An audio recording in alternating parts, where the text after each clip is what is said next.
Welcome to, is this on? Welcome to the Residential College Keene Theater.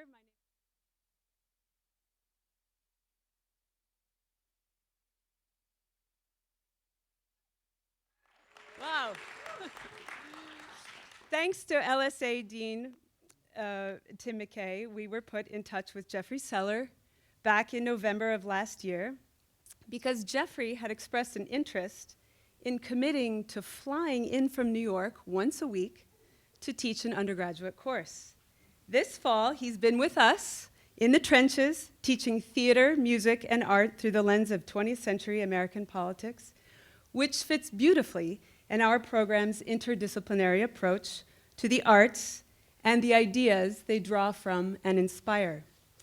The format for today's event is a conversation. My colleague, the beloved Jennifer Goltz-Taylor, will play the role of Jeffrey's interlocutor. In addition to holding a PhD in music theory, teaching voice, and giving vocal performances, Jennifer has a deep background in the theater herself.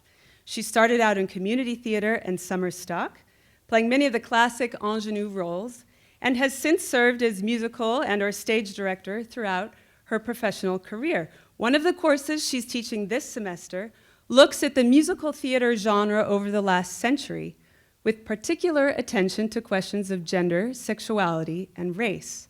The course is called From Showboat to Hamilton, Marginalized Roles in American Musical Theater, which brings me to our main guest, Jeffrey Seller, producer of a show in which those who were marginal became central. That show was Rent, and it was for Rent that Jeffrey and his then business partner created the first rush ticket policy, which eventually turned into a lottery, to make theater affordable for young audiences, for the artists, the poets, the bohemians for whom Andrew Larson had written that show. Jeffrey himself is a native of the Detroit area. While he grew up doing theater, his production company is called Adventureland after a play he wrote in 4th grade. His parents were not part of that world. Jeffrey graduated from the University of Michigan in 1986 with a BA in political science. He moved to New York with a great desire to succeed in the theater world, but with no inherited know-how, no connections. He eventually landed a job as a booking agent. A number of years later came the opportunity to produce Rent, his big break in the business. It won a Tony for Best Musical and a Pulitzer for Drama, as has, of course, Hamilton. Avenue Q and In the Heights also won Tonys. Among the many shows Jeffrey has produced are fellow Michigan alum Andrew Lippa's The Wild Party, Baz Luhrmann's direction of Puccini's La Bohème, and the 2009 revival of West Side Story. The list goes on. After so much commercial success, the fact that Jeffrey has sought to return to his alma mater to work with young people is a testament to his concern not only to know his future audiences, it is good for business, right? But to work closely with the art forms and ideas that inspired his commitment to the magic of live theater in the first place. Please help me welcome Jennifer Goltz-Taylor and Broadway producer Jeffrey Seller to our stage.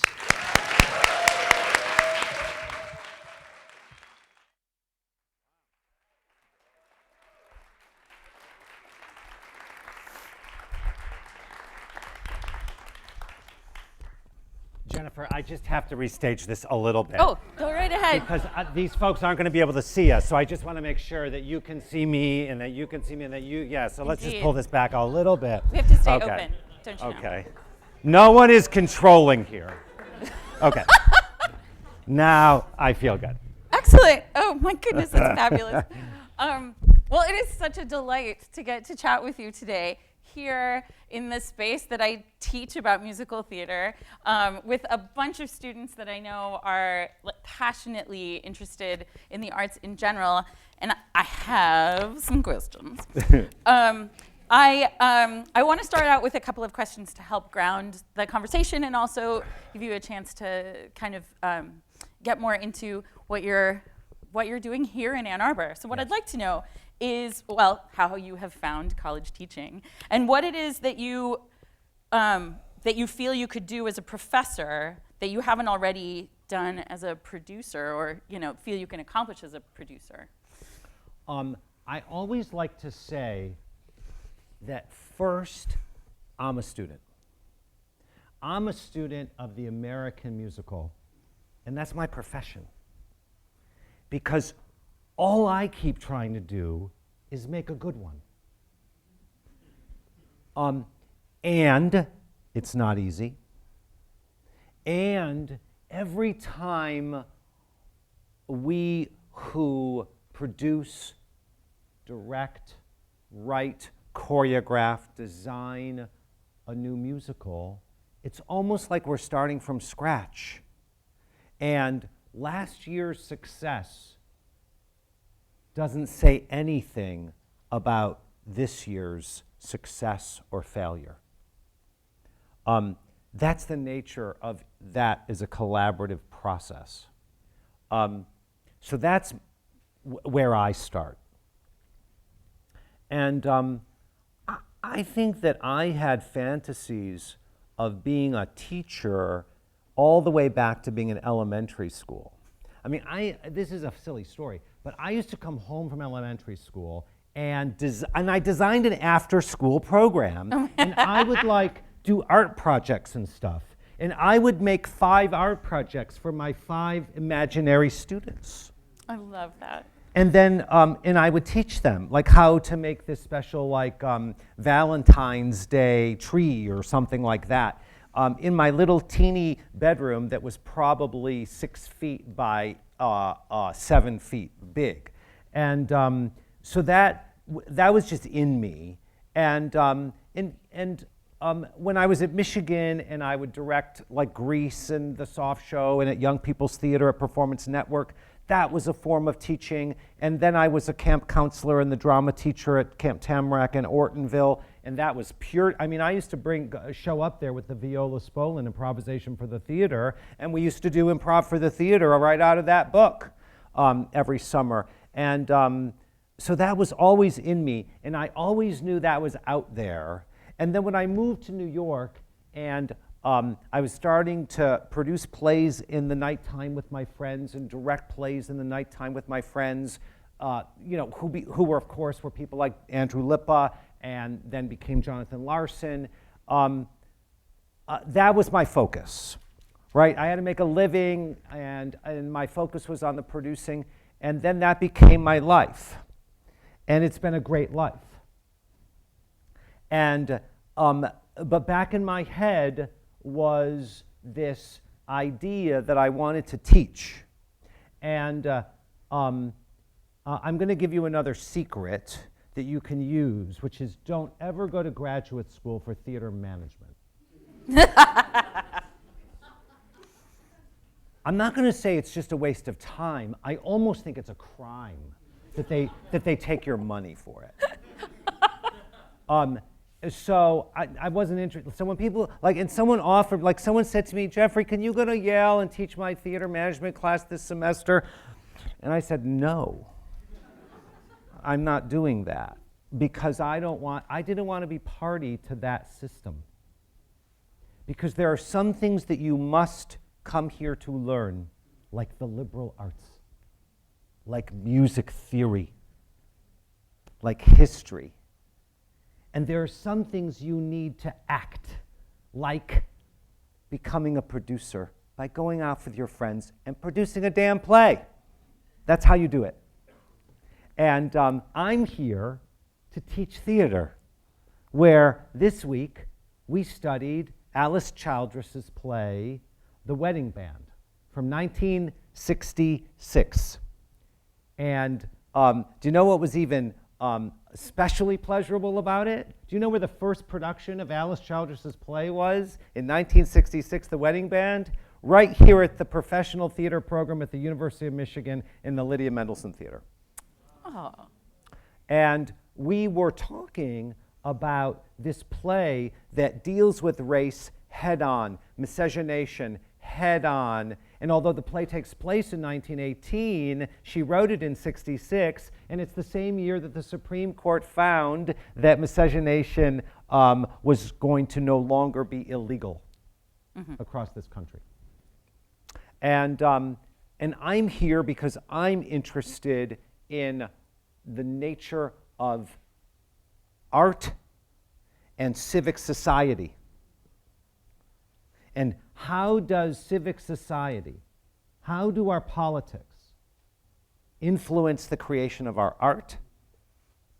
And when does our art influence the progression of our civil society? I could go on for like the rest hour, right? Because it just doesn't stop. That's fantastic. But, well, and it leads into exactly what I was going to ask. Okay. Which is, why is theater crucial?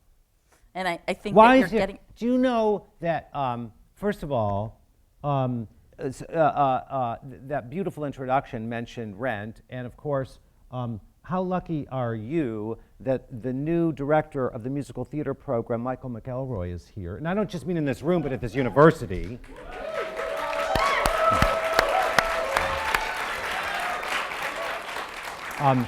Michael, as many of you know, played Tom Collins in Rent on Broadway on and off for 10 years, from about 1997 to when we closed in 2008, and he's on the movie with Renee Goldsberry. And we were there when students would come to Rent. And we were there when students would get to come on stage and do a monologue or a song and express any theme, any story that was important to them, that was inspired by the characters in Rent, by the music in Rent, by the themes in Rent. And young people didn't commit suicide because they found Rent. Young people who were gay and not out of the closet came out of the closet because they saw Rent. And on a more broad basis, young people found their groups, their families, their friends, and found out, oh, I can be gay, I can be straight, I can be trans, and I can find my own family and have a happy new year. Oh, and a shitty new year because my friends are crazy. But we're going to go through life together, and we're going to go through its highs and its lows and its ups and its downs, and that's going to be fulfilling. And so Rent showed us in the most direct way how a work of art could inform the human experience and influence it and improve it. Absolutely, that's a beautiful answer. And yeah, living through that time, it was a remarkable thing to see. Thank you for that. Speaking of young people, and it is clear from the kinds of from the work that you have cultivated, and then also the way that you have connected with young people as audience, as participant, that you're really dedicated to them. How are you actively fostering and cultivating this future generation of producers, creators, actors, particularly among previously underrepresented groups, as you mentioned? Okay, big question. How am I nurturing a whole new generation of theater makers? Single-handedly. Right. Particularly underrepresented ones. I can answer that in concrete ways, which is that I am a mentor to young producers through something called the Harold Prince, the Theater Producer Fellowship Program. I'm not sure what it's called. And, I sit with the young producers to advise them, inform them, be a sounding board for them several times a year when they just make an appointment and come and see me at my office. And over the last 3 years, our program has worked harder to ensure that we have more people of color and more women. And I sat with both of my mentees, who are both black women, this week, and they're making great progress on producing new shows. And that's just and that doesn't deserve a pat on the back. It's just part of what we do. Yeah.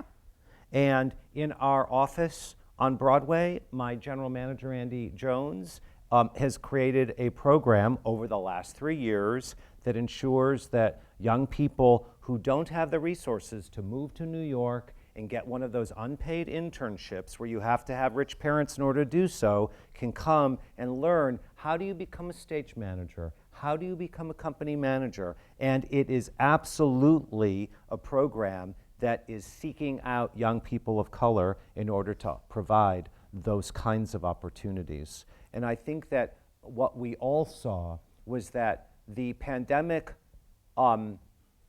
stimulated many actions, health actions, personal actions, but also civil rights actions. And the murder of George Floyd and Ahmaud Arbery and the young lady whose name is just escaping me for a second, from Kentucky, that inspired the civil rights movement of 2020, helped to change the theater for the better. And we all had more to do and more to learn and ways to change. And that has created positive change in the theater up and down the scales, and particularly in areas where people of color have been not represented, in the design areas, in the management areas, in places like that. And those doors are opening, and those opportunities are now coming. And that's all for the better. It is. Oh, that's wonderful. So speaking of mentoring, here we are in front of the next generation of the theater. I mean, there are others in here as well, but the next generation of theater makers. What do you wish they knew coming in with a new work, or what do you hope that they will cultivate aside from their craft, that will bolster their success or position them well? There's no one answer to that question. But I think that the most important qualities are, one, that you're making theater with your friends as often as possible. Don't expect someone to hire you if you're a director. Don't expect someone to hire you if you're an author. If you look at different theater artists who have had great success over the last years, the great director Alex Timbers came to New York and he created his own theater company because he hired himself. The great director Scott Elliott came to New York and made his own theater company that's now been in New York for 25 years, the New Group. And my great friend and colleague Thomas Kail came to New York, and he persuaded the owner of the Drama Bookshop to let him start doing theater in its basement. And he found this guy who had graduated from Wesleyan 3 years after him, named Lin-Manuel Miranda, and he said, come and let's work on that sophomore show of yours in the basement. And he gave him assignments. And they were all doing theater. And by the way, and I started doing community theater in New York with my friend Andrew Lippa, and then my friend Jonathan Larson. So you do it with your group. Yeah. Did I answer your question? Yes. You were like, oh, and how else should they prepare themselves? Well, my point about that, if I had to give a second point about that, I would just say that one of the things that I've been trying to correct for myself over the last decade is my own myopic view of the theater, where I just look at theater. And what I've tried to do is say, hang on, what about the art of the 20th century? What about visual art? And what I noticed in my own world is that I dabble in collecting contemporary art. I have friends in the art world. I know some artists in the art world. And in New York City, which is a very small island, there's this burgeoning world of visual art. And there's this huge burgeoning world of theater. And they never meet. The artists don't go to the theaters don't go to the galleries, and never the two shall meet. Though they did in the 60s and the 70s when we had John Cage and Jasper Johns and Merce Cunningham all working together, right? So we had composer, we had choreographer, and we had one of the greatest visual artists of the century all working together. It kind of, that was the outlier. Yeah.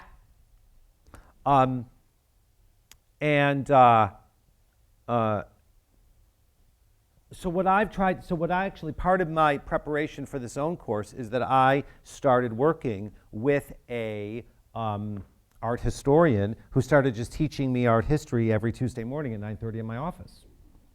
Because that's what you get to do after you produced Hamilton. You actually get the teacher to come to your office. And that's how I got to learn. And of course, what was the job? It was to listen to her, engage in that lively conversation, but more important, to take those homework assignments and go to MoMA, the Museum of Modern Art, and to the Whitney, and to the Metropolitan Museum of Art every single week and look at 3 of the greatest collections in the world. And that's how we broaden our horizons. So if you are a theater artist, you are a painter. You're a lighting designer, you're a painter. Go to MoMA. Go to the Metropolitan. Find out how Caravaggio lights his subjects. You'll have to go to Rome for that. But find out how Rembrandt lights his subjects. What is the Rembrandt triangle? I guarantee you'll use it in the theater. And that's what you need to do to prepare. Oh, I love that answer. And I think that the point that you also made about we do work with our friends. We do, and I absolutely 100% agree, and communicate that with my students as well, that these people that you're working with now in your classes are your colleagues. These are your future colleagues. These are the relationships that carry you through the rest of your career, and you must care for them.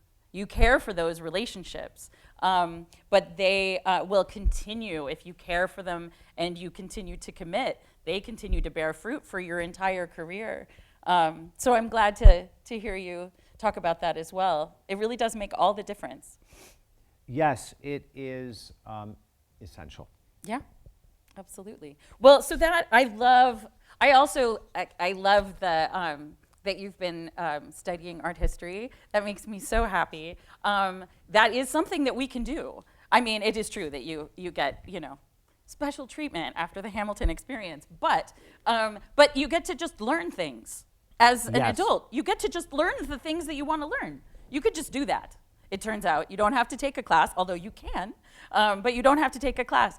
So that makes me very happy to hear all that I just stuff. going to add one little funny thing in there, which is that the kids in my class said to me, because they say professor, I'm like, you can't really call me a professor. I only got a bachelor's degree. Don't tell the dean. And they said, and I never got, I never got a PhD. And they said, well, if you were going to get a PhD right now, what would you do? And I said, I think I would probably do art history. And I said, no, I'd have to figure out which part of art history. But I said, I think I'd probably do art history. So it's interesting how we continue to grow as individuals and as learners through our lives. Absolutely. Yeah. And it continues to feed your creative work. 100%. You have to be refilled. You can't keep drawing from the same bucket forever. It'll be a pretty stale bucket eventually. Yeah. So that actually, brings me to another question. Who would you be interested, or what kind of stories, let me see, how can I explain this, or ask this better? What kinds of stories would you like to be able to tell that you haven't told on the stage yet? Or perhaps more to this point that you were talking about, Who would you like to team up with or see enter the world of theater from elsewhere, like literature, performing arts, visual arts? People who you think their work is very interesting and might really add to what's happening in live theater, but who don't think of themselves as living in the world of theater, even from activism and politics and business. Wow. That was too big a question. Sorry. This is not actually my main job, asking questions like this. So these are the kinds of no, it's a questions I great ask. question. It's like, no, you're like, wow, you got me. Well, I want to say that I've had I'm going to give you the hard answer and the easy answer. Perfect. But the easy answer is that the producer doesn't get the idea, the artist gets the idea. And at some point earlier on when I was, after I had done Rent and I'd become friends with my idol, who was at the moment was Cameron Mackintosh, who had produced Cats and Phantom and Les Mis, and I was pitching him some idea, and he said, well, you know, Jeffrey, I never thought of any of that. All of my shows were my artists. Like when it was Andrew's idea to do Phantom of the Opera and to do Cats, and it was Boublil and Schoenberg's idea to do Les Mis. They brought it to him, and then Saigon. And he said, you know, once in a while a producer comes up with the idea, and the person he mentioned was that it might have been David Merrick's idea to take The Matchmaker by Thornton Wilder and make it into Hello, Dolly. And there are some good examples of that, but it's never actually worked for me. You know, Rent was Jonathan's expression. And In the Heights and Hamilton were Lynn's expression. And Avenue Q were Bobby and Jeff Marks, Jeff Marks, another Michigan graduate. Those were his expressions. And so I don't spend a lot of time saying, oh, let's go make whatever movie was popular this year into a musical. And I discourage that kind of thinking. Because I have in a couple situations commissioned a writer to write a musical, and it never seems to work because if they didn't come up with the idea, they never seem to be as passionate about it. Yeah. And which is not to say that just because they came up with the idea, it's going to work. And I'll give you another example of something that was both satisfying and bittersweet and sad at the end, which was that 8 or 9 years ago, I was approached by Sting's manager because he had an idea for a musical. And I didn't know him, and I liked his music. I mean, I was at Michigan in the 80s, and all anybody was listening to was the Police, and Madonna and Michael Jackson, but those were the three. And he had a great idea for a musical about these Polish homeless men and depossessed industrial workers who had no jobs and sometimes no homes. And a priest wanted to lift up the men, so he took over this is a true story, a completely derelict shipyard. And said to the guys, we're going to build a ship to sail around the world on your own odyssey. And he got a local architect to draw plans for a rudimentary ship, and he got a steel mill to donate the steel, and the men started coming into the yard. And it was a priest who put this all together and worked on this ship. And he found it because it was a front page article in the New York Times. And I was friendly with the manager. I said, oh my God, I love that article. And she said, well, Sting wants to make a musical. And I said, I'm in. And he worked so hard. And he was disciplined and rigorous and showed up to every meeting 10 minutes early. And we did the show, and it didn't work. It got pretty good reviews, not great reviews. It got mixed reviews, and I couldn't get an audience for the life of me. And it turned out to be a meditative, poetic expression of loss. Loss of industry, like the shipping industry in England. Loss of family, because it's about family members who break up from each other. Loss of relationship, loss of life. And And I just think there was just too much loss. So that one didn't work out.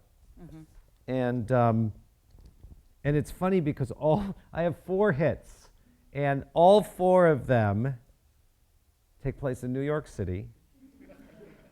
And all 4 of them are just, these unique expressions of their own writer.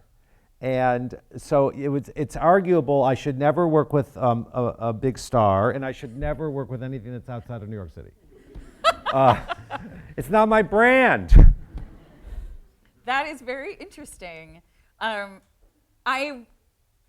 am so curious about this story with Sting, and the notion of kind of learning from your mistakes, or maybe not even mistakes. That's not what I mean at all. That the things that don't work as well. Did you have an inkling as you were getting close to the opening that it wasn't going to read the way maybe he hoped it would, or that it wasn't going to touch audiences the way that maybe the creative team had first imagined? Oh boy, you're asking a very interesting question. I was developing Sting's new musical, The Last Ship, at the same exact time that I was developing Lin's new show about America's first bureaucrat named Alexander Hamilton. And they were really on similar tracks, like in terms of the progression of the book, music, and lyrics. So I knew that they were going to wind up being produced in close proximity to each other longitudinally. And I knew that I would have to separate them by a season so they wouldn't be competing. And there was some issue with that at one point, where I had to say to Lin, look, we can't come in the same season as The Last Ship, and you don't want to compete against Sting. And he's like, are you telling me I'm not going to beat Sting?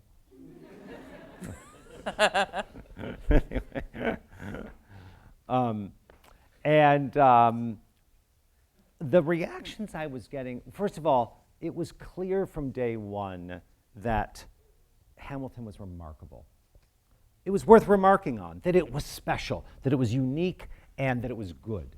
Whether or not Hamilton would ever become a big hit and sell a lot of tickets, I had no idea. And frankly, I was a little bit worried that the density of the language might be a barrier to huge popular success. And by the way, if you are all interested in theater, there are 2 albums of The Last Ship. One Sting made as a concept album, and one we made as an original. Listen to it. The music is gorgeous.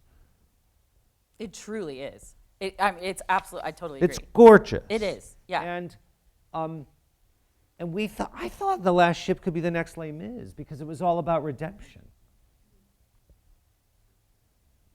And so there was a moment in time where, I would have bet $1 on, I would have bet maybe a little more on The Last Ship than Hamilton.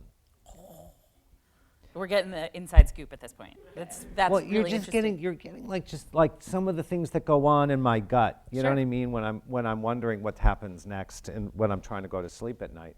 And but it also then occurred to us that as there was a day that I had to do a reading of The Last Ship for all the investors, and I had some great singers, and we did Joe Mantello was the director. He's a great director, and we did this reading at the Pershing Square Theater on West 42nd Street, and I raised $14 million in one day. And one of the guys, Sorry, I'm like, I know, that's how fast people loved it. That's beautiful. Don't trust the theater. She is not reliable. That is for sure. And one of my investors said, Jeffrey, this is going to be the biggest hit of your career. The best. By the way, this is still before Hamilton happened. And I said, Walt, that's very nice of you, but I produced Ren. And he went, I know. And we raised $14 million.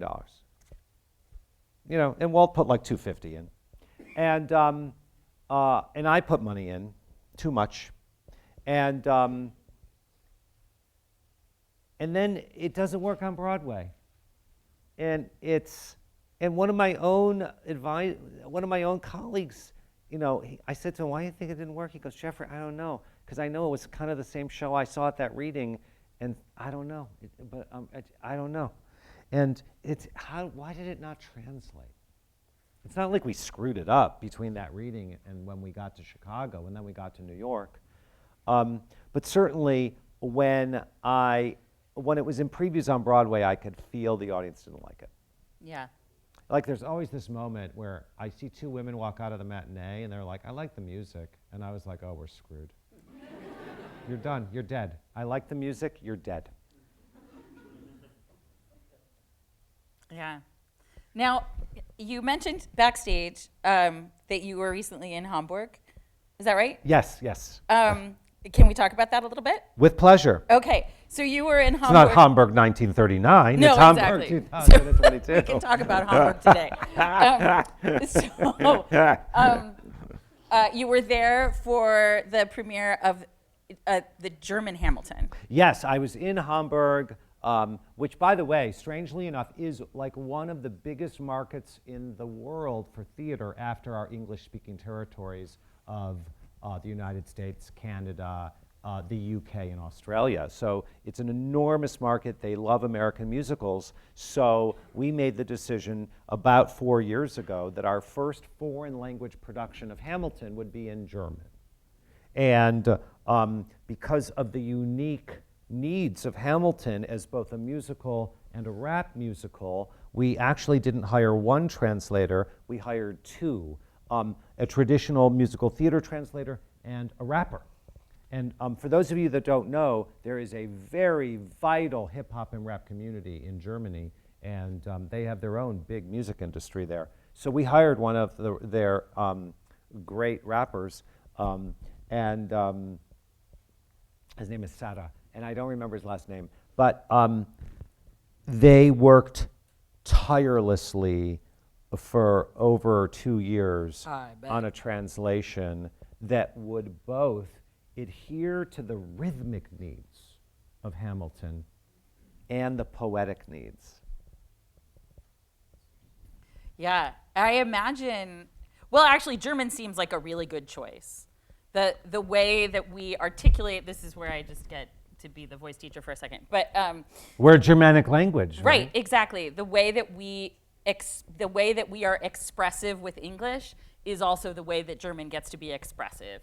Hitting the consonants and all of that's right. It works Sada really well. said he had a meeting with the cast after they had done 3 previews, and he said, "You've got to you've got to explode those consonants like they're bullets." Yes. Oh, He that's said, good. "Think of the consonants as bullets coming out of your gun."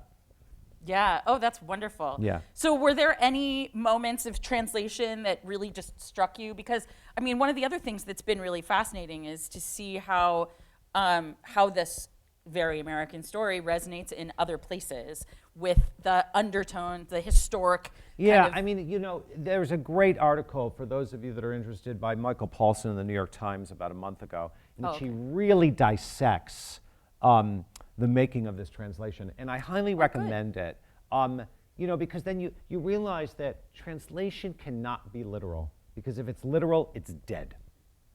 And a translation has to have poetry in it, and it has to sing. So, if you go back to in history, when you think about If I Were a Rich Man in Fiddler on the Roof, they were making a Yiddish translation, and they couldn't fit all of the rhythm to If I Were a Rich Man in Yiddish, and it became If I Were a Rothschild. So you see how they used metaphor to get across the same point. And it goes back and forth, and that's how translation needs to work. What was so revelatory in watching Hamilton there is hearing the music lead. yeah. Because I don't understand all the words. Right? I mean, I know what they are in English, Sure. right? We all do. But here is our opportunity to really listen to how the music carries us through the story emotionally. And, this is where Lin was talking about, wait for it, and how much he got out of it, because he's like, I don't understand German either. And I said, well, there you go. That's when you got to be Verdi. Lovely. Or Wagner, even. I love it. Yeah. So, maybe not Wagner. Let's not be Wagner. Oh, what a great idea. Okay, so if any of you have questions, please feel free to make your way down to the microphone and ask Jeffrey what you've been dying to know. I know of one question that one of the students in my musical theater class is hoping to ask, and I hope that they're here because it's a really good question. If it's not, I might ask you myself on their behalf. I know, it's like the mic is a little, you're theater students, don't be afraid of getting up out of your seat and walking to the mic. Just come on, let's go. Hi. Hi. Well, Instead, I'm breaking everything. There you Thank go. you. Thank you so much. In your experience with theater and also working with marginalized groups throughout your career, was there any single event or situation that you considered maybe the most influential thing that made you grow or mature as a person? wow.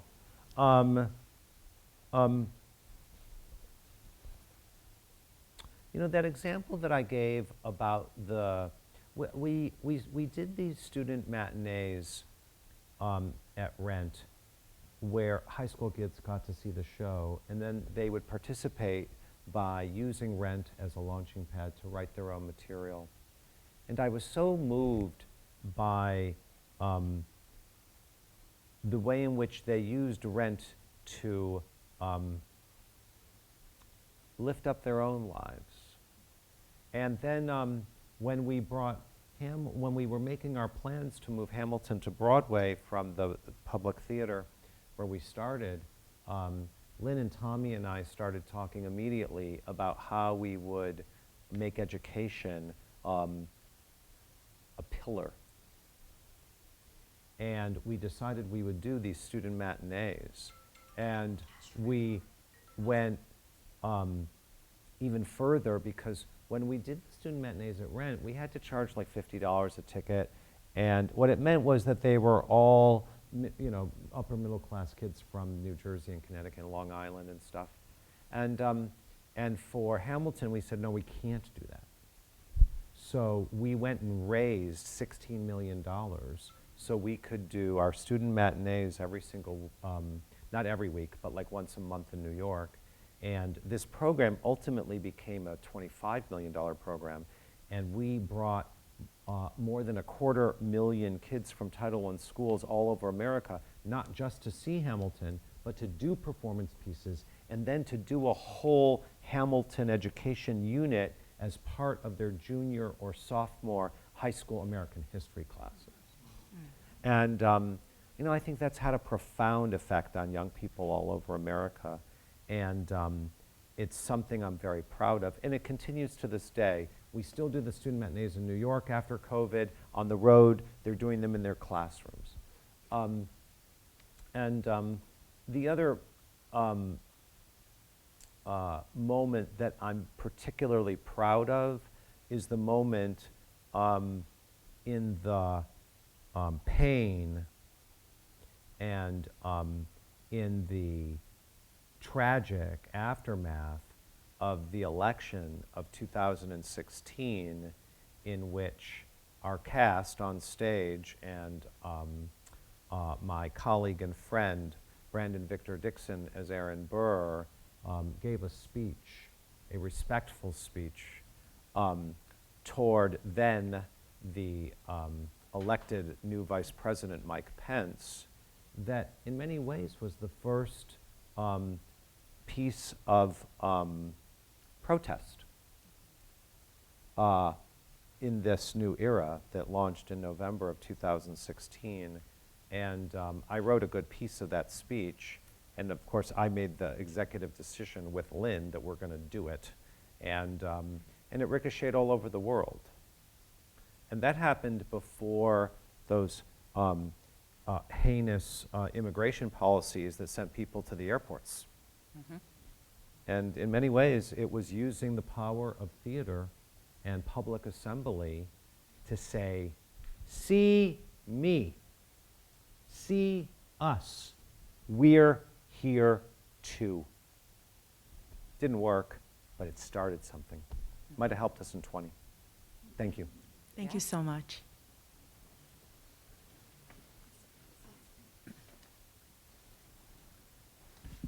Hi. First of all, thank you for coming. It's been really cool to hear you speak.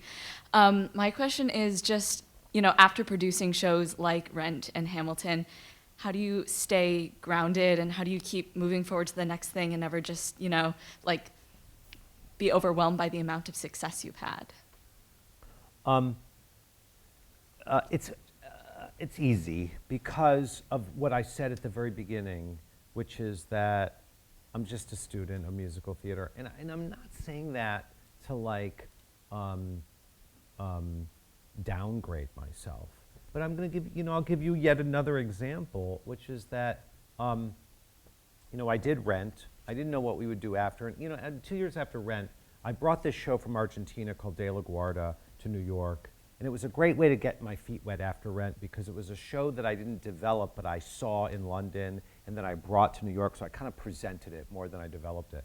And it was a fabulous off-Broadway show, and it was very audacious. It all took place in the air above your head, and you had to stand for the whole show. So it was kind of an early precursor to some of these shows that Alex Timbers did later on, like Here Lies Love, which may still come to Broadway this year.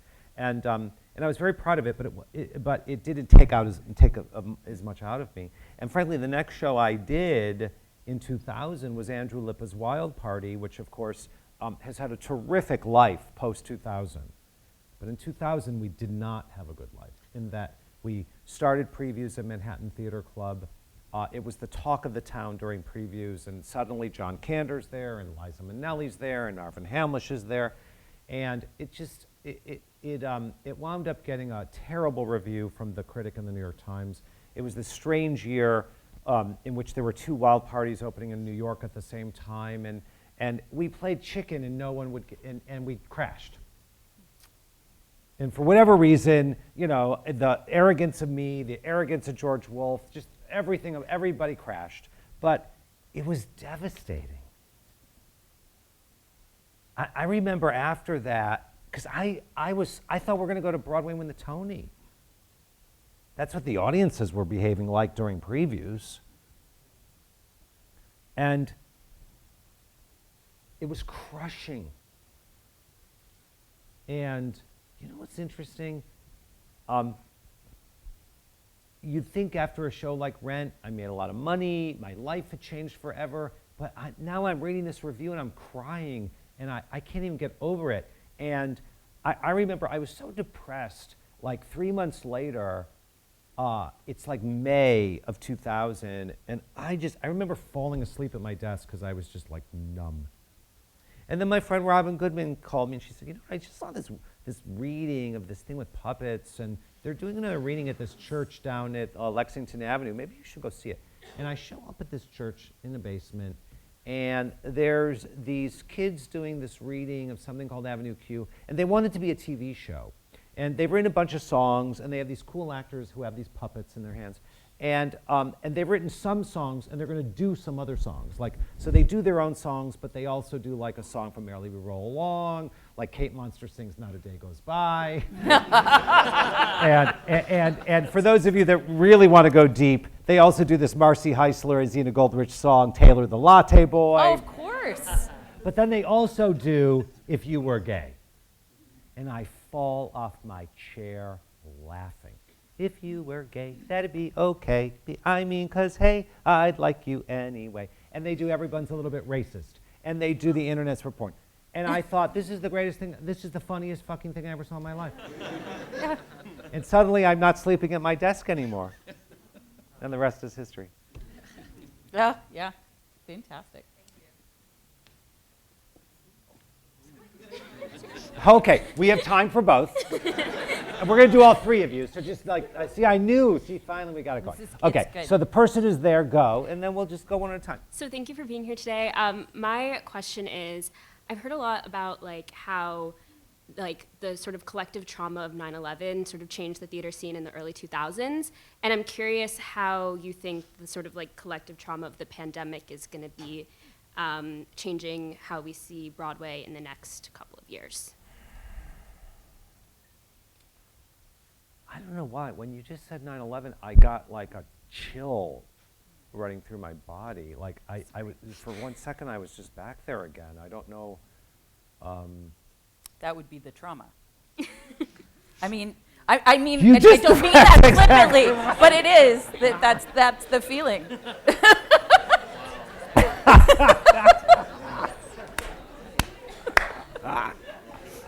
That, It yeah. is, right? Like it still, Well- it lives in your body forever. Yeah. Well, you know what? I'm gonna have to tell you why. I mean, I used to do this thing called the Boston, New York AIDS Ride from '95 to like 2001. It was this amazing fundraiser where you'd raise money and you'd ride from Boston, New York, and I did it every single year. And then they started getting bigger, and then in '01 I did it with my friend, and we went from Montreal all the way to Portland, and it was like 400 miles. And the idea was you could drop off your bike in Portland, take a flight home, and they were going to bring the bikes back in a truck and drop them off at the Williamsburg Bridge. And the drop-off was on Tuesday morning, 9/11. And by the way, I've never been on the train to go, I take the train to work every day, but I'd never been on this train to go to the Williamsburg Bridge at like 7:30 in the morning on a Tuesday morning in September, and it was a beautiful morning. And so I take the train, I get to the Williamsburg Bridge, I get my bike, and I start riding home. And Williamsburg Bridge is all the way downtown close. And yes, I saw 9/11. And it was, at first it was unreal, like that didn't happen. And like you would be, and I was talking to people like, a little plane just hit the building. No. And I'm like, no, I just saw AA go over my head. And then I saw the second plane. And 9/11 made us feel like it's the end of the world as we know it. And we did not perform on Tuesday, 9/11, and we did not perform on Wednesday, 9/12, but God help us, we performed on Thursday, 9/13. And we weren't sure if we would have an audience, and we weren't sure for how long we would have an audience, or if they would ever come back, and we had to implement some policies to help shows in that fall. But because of the concentrated direct nature of the attack, Broadway got back on its feet very quickly, and it was almost as if it didn't happen 4 months later. So our recovery was swift. And the pandemic is not over. I mean, I'm not wearing a mask right now, but some of you are for all the right reasons. I got my booster for the new Omicron Tuesday morning. I had COVID in Australia last March. And, you know, 2 people got COVID at Hamilton on Broadway yesterday. So we're not done. Broadway is nowhere near back to the attendance it had in 19. I guess we're 3 years, folks. And, you know, Hamilton's doing great. And there's some new shows that are doing great. But there aren't as many people coming, and that is hurting a lot of shows, and that is limiting opportunity and employment. So I don't know when we return, but we're progressing steadily, and there's work to do. And I want to answer that. I got to add one more thing to that, which is that I think that our the post-pandemic thing was part of some of the themes we were talking about for this talk, and I didn't want to talk about it too much, but I will say a couple things. So our audience is not back. We're down certainly on Broadway 20%, not Hamilton, but 20% on Broadway. And why? Well, one, some audience members are not yet comfortable going back to the theater. 2, some audience members may have lost the habit of going out, and they've gotten comfortable just staying home. I'm almost more worried about number 2 than number 1. And number 3 is that tourism has not yet come back to the numbers that it was. So we have work to do. Thank you. You're welcome. Thank you. Yes, sir. Hi, yeah, so one of the questions I was wondering about is, of course, we talked about making theater more accessible, and I think one of the huge, most recent, most gigantic steps in that was putting Hamilton on Disney+.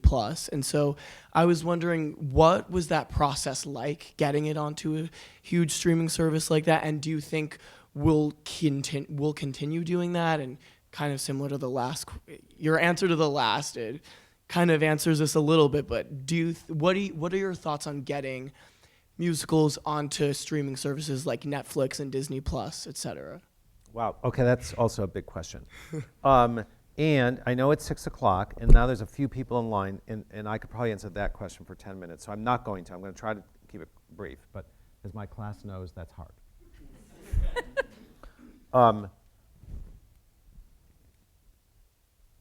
Well, it all started when we made the, it wasn't streaming, but when we made the live capture of Rent in 2008. And what happened there was that out of nowhere, a woman from Sony called me and said, we're going to do this new service for like Saturday afternoons in movie theaters, and we already own the rights for the movie of Rent, so why don't we do a live capture and we'll pay for it? And I was like, you'll pay for it, I'm in. And, but beyond me making a joke about it, they're not cheap. They're hard to do, and Broadway shows, when they're closing after 12 years in 2008, cannot afford to do that. And because we had Sony behind us, we were able to make a beautiful live capture of Rent in 2008 with Michael and Renee and that amazing group of people. And Adam and Will, I could keep going. Anyway, and so we did that then. And they put it in those like movie theaters on Saturdays, and they didn't promote it much. And I don't think that many people saw it in those movie theaters. But then it became something that you could rent or buy or stream, and it has had a steady life ever since because of that moment. And I was very proud of it, and I was very proud of being able to make a movie of Rent as it existed on the stage, of Michael Greip's beautiful production, and that design and that choreography by Marlise Yerby, and that extraordinary cast. So after Hamilton opened, a guy from HBO came and said, well, what would it take to get you to like do it on HBO? And I was like, talk to me in 10 years. He's like, well, I can't talk to you in 10 years. I won't even have my job in 10 years. But he put the idea in my head, and then I came back and I said, well, what about 5 years? He goes, I think we would do it. And then I thought, well, if you would do it, then I shouldn't do it with you. I should just make it. So I went to Lynn and Tommy and said, we should be, and by the way, so now it's like March, and I know the whole cast is going to leave after a year comes up in July, so I'm like, we're running out of time, and we got the Tonys. We had a lot of activity going on. But I thought we should do this. So I sat with the company, I said, we should do this. And everybody agreed, and with my other two financial partners on Hamilton, we decided we would just do a live capture and pay for it ourselves. And of course, the $2 million that Sony spent turned into $5 million that we needed, and we just did it because we knew it would have a future, and we didn't know what we would do with it yet. We made no deal, and I said, I'll go sell it in 5 or 6 years.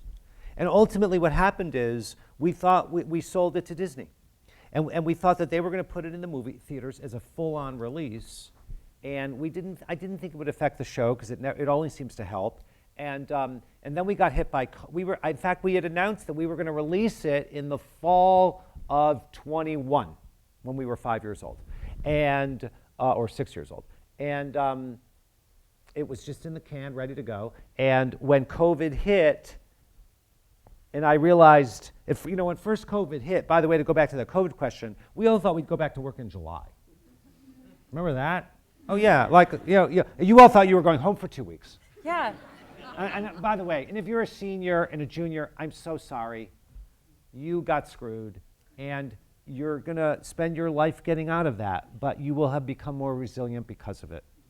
And I hate what happened to all of you in the theater who couldn't be in the room together, because that's what we do.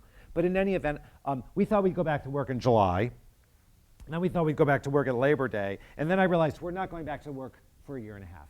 And when I realized that, I said to Tommy and Lynn, let's go put it on Disney Plus this summer, and it will carry our audience over during this year and a half when we can't be with them. And that's how we did it. And it turned out to be like a gift to the American public on July 4th of 2020. That's exactly how I would refer to it. It felt like a gift. It felt like a, thank you, we needed a good thing. Yeah, well, they paid us a lot more than $5 million. So it was a gift for us, too. I love it. Please. Hello, thank you again for being here. I just wanted to ask, so you mentioned before that a lot of kind of how you got your start was doing theater with your friends.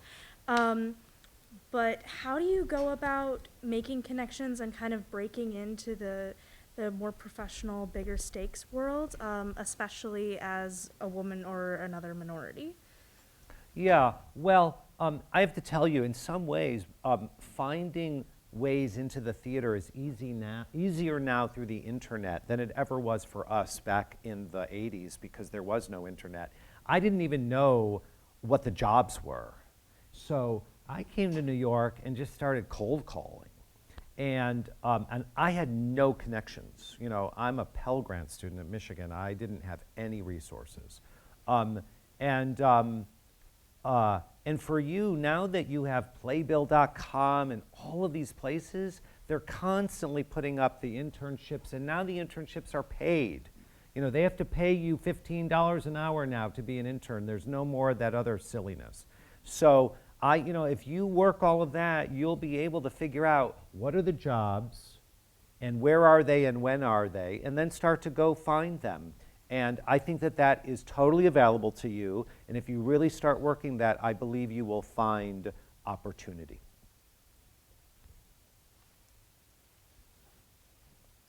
Hello, I'm Henry.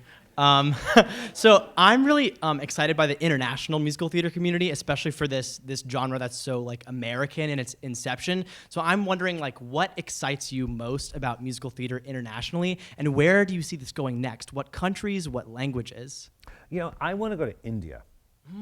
Because you think about it, India's got over 1 billion people, and many 100 million of them speak English. And I know that there's also a lot of poverty there, but there's also a lot of, it's a very imperfect country, but it is a form of a democracy, and it has a lot of English speakers. The problem is, I was talking to people about India before Hamilton, and they didn't even, because their cultural, artistic traditions are different, they don't even have proscenium theaters. At least they didn't then. I think they may have one soon, maybe in New Delhi or maybe in Mumbai. But I think India is an amazing market because we know they have musicals, right? They have this rich musical form in their cinema, but they don't do Western musicals. So that's one I'm really interested in. There have been some American musicals, including Rent, that have gone to China. We now see that we're going to have a very difficult relationship with China for the next generation, and no one can really predict how that's going to turn out. But I have to say, I personally don't feel like I want to engage with China right now, given their international behavior. And this is what we're seeing, which is going to be a challenge for your generation, which is that, internationally, in many ways, up until a few years ago, it seemed like in many ways the barriers were breaking, and Thomas Friedman, The World is Flat, is all breaking apart. Our flat world is severing again, and there were great groups of theater artists going to Moscow and going to St. Petersburg. That is not going to be happening for a generation. And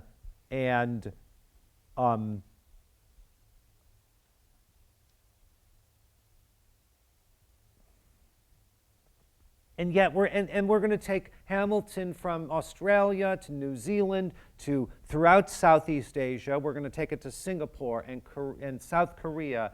and to Taipei, Taiwan, and then we're going to take it to Abu Dhabi. So there are many great forces, and there are many negative forces, and we in the theater are going to be part of the part of all of that. How's that? Yeah, thank you. Yeah. Hi. Hello. How you doing? Good. How are you? Good, thank you. I know that mic is so high. And I'm very short, so yeah. What can you tell us, if anything, at this time about the upcoming Sweeney Todd revival? Why was it important to revive this now, and why was it important for you to be a part of it? See, now I want to bring something up, which is that in the 80s, I would have never known as a student at the University of Michigan what might be happening on Broadway in 6 months or a year. And because of the internet has given you so much more information and knowledge.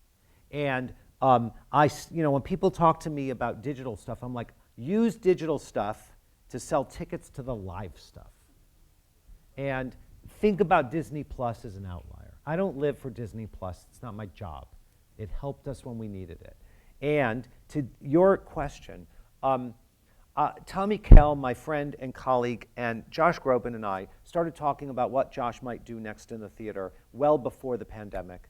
And the only thing we could all land on for Josh's, the greatest baritone living today was he's got to do He didn't want to do like Fiddler. It was like, no. No. So he should do Sweeney Todd. Sorry. I love that. There you go. I'm in charge of casting. Yes. Yeah. So, and I'm like, do I really want to see another production of Sweeney Todd? I mean, I've seen every single Sweeney Todd in New York since the original, which I didn't see because I was still in high school in Oak Park, Michigan. I didn't have any money to go to New York. But I listened to the album nonstop.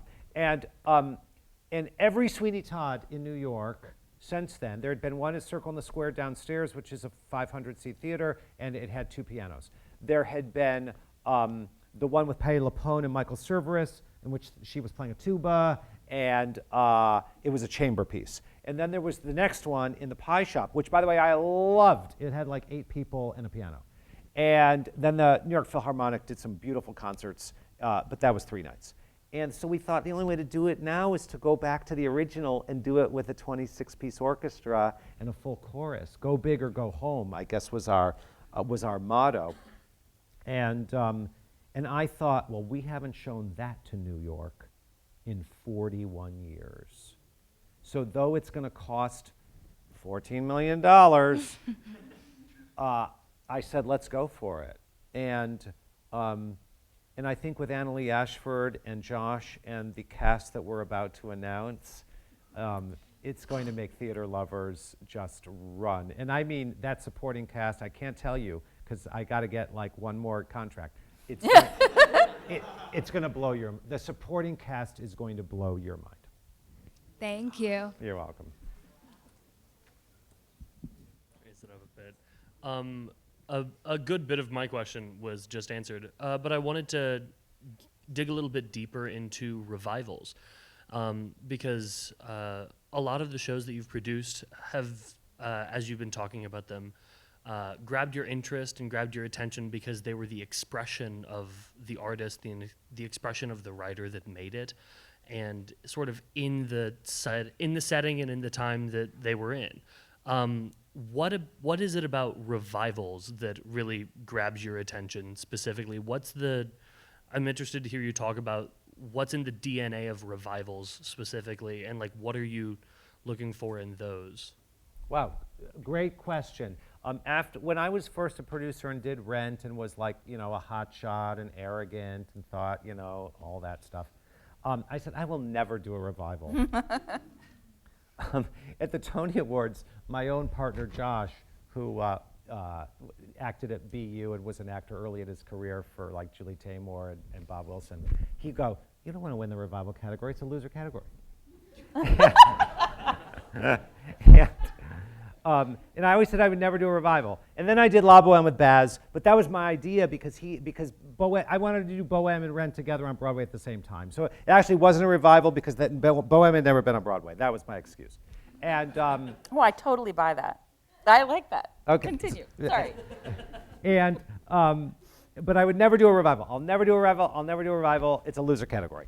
And then Arthur Lawrence, the playwright of West Side Story, came to Kevin and I, in the years before we did that with him, and he said, "I want to talk to you. I have this idea where the sharks can speak their own language." And I was like, "That's why you do West Side Story in 2008." And I said, and the man who wrote West Side Story's book and Gypsy's book and The Way We Were and The Turning Point and a bunch of great plays wanted to work with us. And he was 91, and I was getting to work with one of the greatest theater makers in the history of the modern theater. So we did it, and I loved it, even when Arthur screamed at me, which he did sometimes. And if I screamed back, then he would back off. But that's why I did West Side Story. And I'm doing Sweeney because I love Tommy and I love Josh, and I thought, okay, this will be fun. Because you know why? Tommy said, if I'm going to do a revival as a director, I want to direct a masterpiece. And Sweeney's a masterpiece. So I think I can serve it well, but it's not the same lift. You know what I mean? I can do that kind of on my break from class here at Michigan. Can I quickly follow up on that? Because Yeah. that's a question that I'm also very interested in. And for some of the people who are here who also study opera, which in its actual iterations out in, world opera, tends to be a somewhat backward-looking field.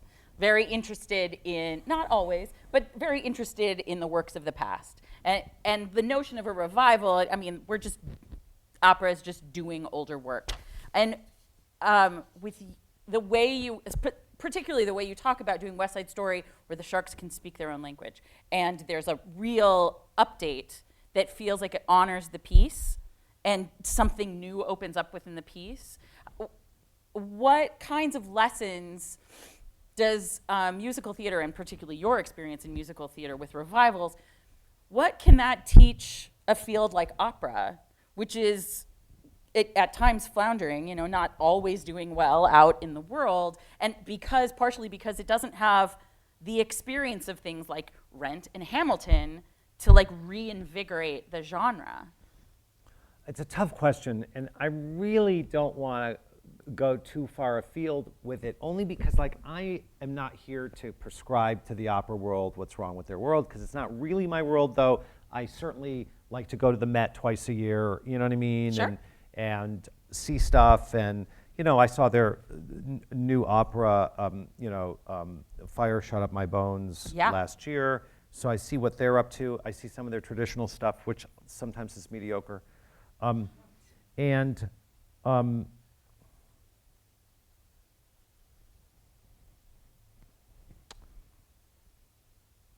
to say one thing, which is that, we want to keep going to Beethoven's Ninth, and that's okay.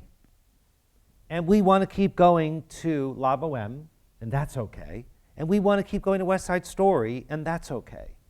And, I also want to say, when I first got to New York, Peter Sellers was doing that incredible trilogy. I got to see some of it because I would go to PepsiCo Summer Fair Festival up in Purchase, New York, and, Peter Sellers was doing his version of Don Giovanni that took place in Harlem in the 1980s, and he was doing his Marriage of Figaro that took place, believe it or not, in a fancy apartment in Trump Tower, and he was doing his Così fan tutte in a diner. So, there have always, in these last 50 years, been audacious opera directors. I think that the Detroit Opera Company has a very audacious director right now, who the last thing I checked, he was doing Wagner in a parking lot.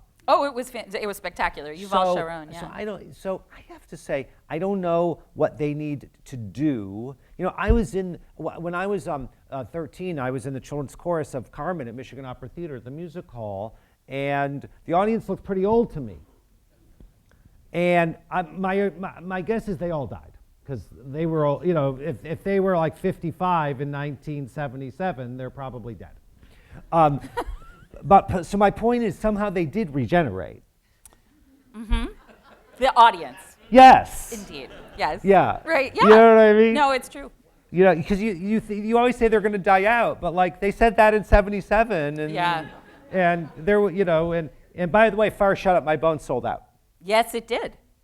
I think So that is an important I'm not lesson answering too. fully the question because I'm not an expert, but I do see a lot of light and artistry and boldness in the opera world. Yeah. That's all I can say. Beautiful.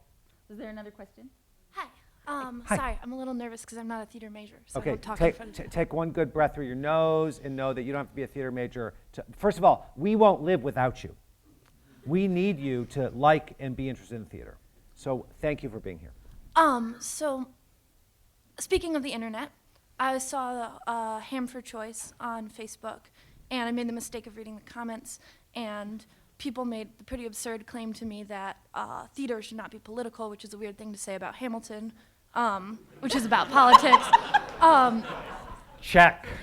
So you kind of touched on this when you were talking about the speech to Mike Pence, but I was wondering what obligation you think that theater has to be involved in social movements when it sees injustices like the overturning of Roe occurring. What obligation does theater have, and whose obligation is it? You know, the director, the cast, or is it a collective obligation from theater? Great. That's a great question. And is this going to be our last one? I believe it is. So I want to give this a really thoughtful answer, and then I'm done. But when the question, should theater be political? Yes. Should theater people be lecturing to their audience outside of the confines of the play? I'm not sure that the answer to that is yes. And we as individuals can be political activists. But everything changed in my mind when I got a phone call less than 2 weeks after the election. And let me just go back for 1 sec, because the day after the election was a Wednesday and we had to do a matinee. And I had to wake up that morning and answer my son when he said, "Did he win?" And I had to say yes. And then I had to go to my theater with my cast and my crew and see my Mexican-American actress say, "I don't feel safe." And hear another cast member say, "Well, now we know, so now we will act." And we got on with that show the day after that election, and suddenly Hamilton, which seemed like it was the manifestation of everything that was possible during the Obama era, was even more important. But then when 10 days later, I got a phone call on a Friday afternoon at 2 o'clock saying that Vice President-elect Mike Pence just called to ask for House seats. By the way, and that's the inside line, right? That's where you can call the day of and get a ticket for the show if you're special that you can't get. So he wanted special treatment. And he was going to pay, but he wanted special treatment. And the theater landlord said, "Do you want to sell them to him?" And I was like, "Oh, fuck."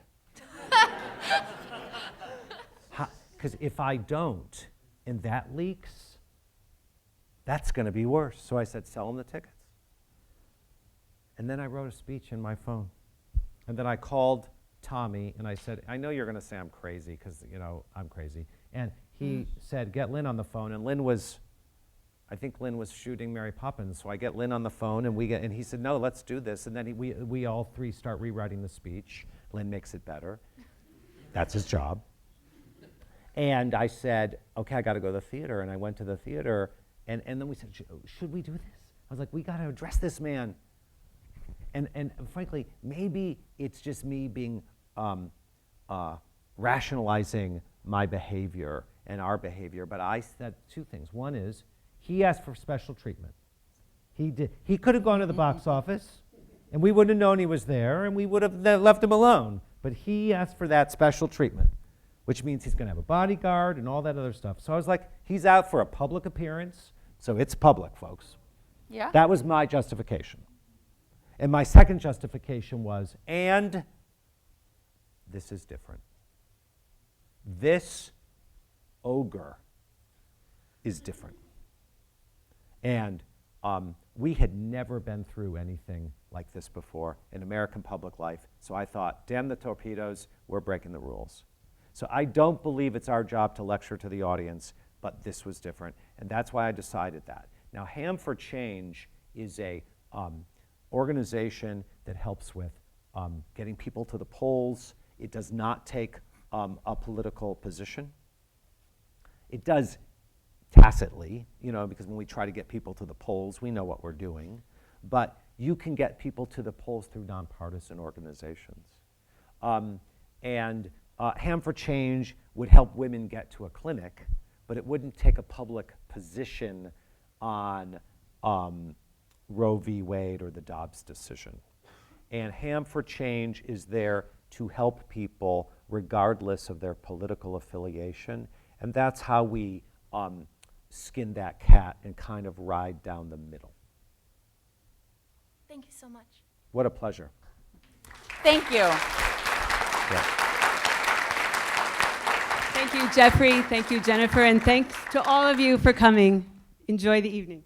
Thank you, folks. It was great to be here.